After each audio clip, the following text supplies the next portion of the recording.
Welcome to Idaho Today. I'm Melissa Paul. The summer of survival is back, and this time it's personal. Season 12 of the History Channel's award-winning series Alone raises the stakes as 10 hardcore survivalists take on nature with nothing but their wits and what they can carry. Now, this season features one of Idaho's own, and while we won't spoil any outcomes, let's just say the Gem State really turns out some seriously tough competitors. So joining us to talk about his experience on the show is Idahoan Nathan Olsen. Nathan, thank you so much for joining us from your lovely home in Buell.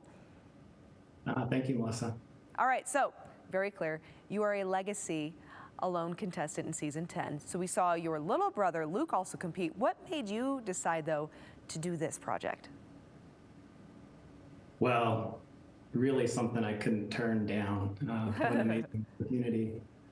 You know, and there's some family history in this space, and I felt a little bit of a responsibility to show up. I like that. Okay, so it's, you know, you were slightly obligated then, you felt, to be a part of this. Okay, so the location of this season, though, it's said to be one of the driest in the series. Can you tell us a little bit about that? Sure. Yeah, so I'm here in southern Idaho. This is Salmon Falls Creek behind me. And where I got dropped off in South Africa, it looked very, very similar. A high desert environment, very dry. And so it felt like I was at home, honestly. Definitely terrain that I'm used to. You know, once you get a little closer to the plants, they're all different. The animals are different. But from a macro view, it looks very similar to this. So would you say that because of that you felt like you had maybe a slight advantage? Because the climate likely plays a big role, though, in your success, right? You have a better idea of what you're working with and how you might need to manage yourself. Sure, yeah, it felt a little bit like a home court game in that sense. Yeah, exactly, right? You're playing on turf you're familiar with. Aside from all the bugs, though, and the animals, which are different and also present their own challenges, I'm sure. Now, up for stakes, again, is $500,000. That's a lot of money. You've got great experience behind you and other shows, other opportunities that you've done. Like we'd mentioned, you have the familiarity with the climate in this setting now. $500,000 prize. How could that change your life? Let's talk about that. Well, first of all, it just makes the game that much more fun, right? Playing for higher stakes. Also, you're on television, so that's a high stake as well. You're really putting yourself out there. $500,000, amazing for anybody. Like the opportunity to have that windfall. But mostly, you know, it just made the game really fun. I bet. Did you find that it put a little more fire in your belly than usual, or is it just kind of always enjoyable to be a part of something like that?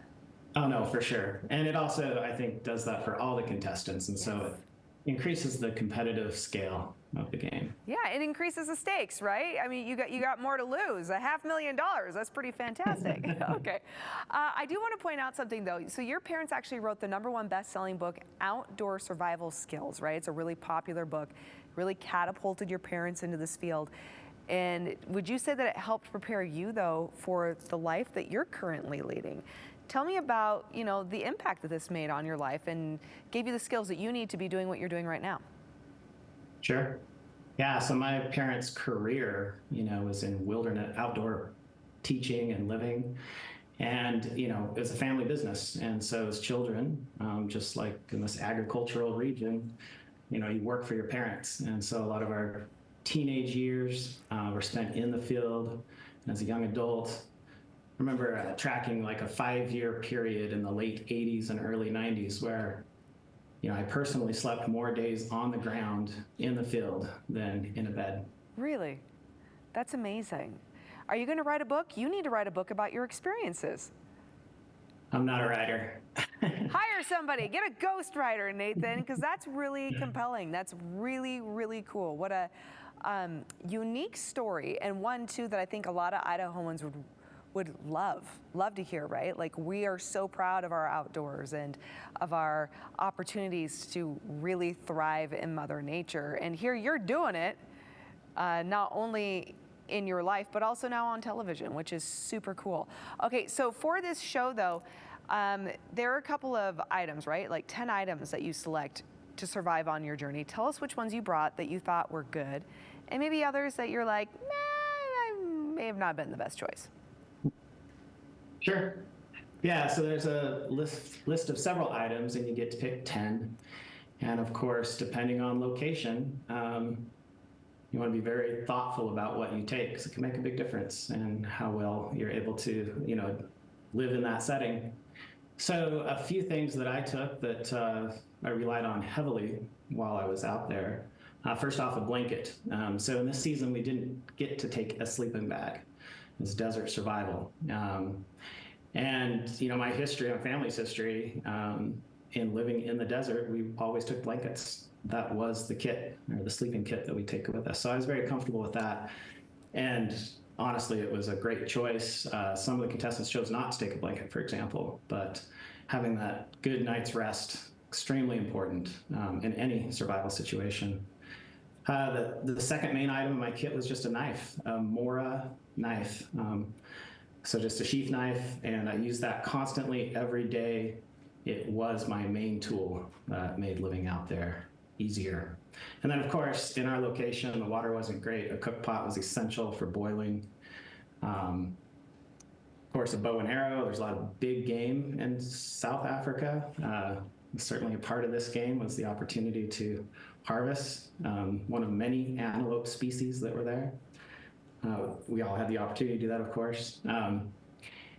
And let's see, what else did I take that was unusual? I did take soap, and that's kind of not a very common item chosen by lone contestants, but definitely had my reasons for that, and I loved having soap with me. I bet. I mean, that almost sounds like a luxury item, but when you think about it, incredibly essential to keeping yourself well, right? When you're out in the wilderness, which the last thing you want is to get sick.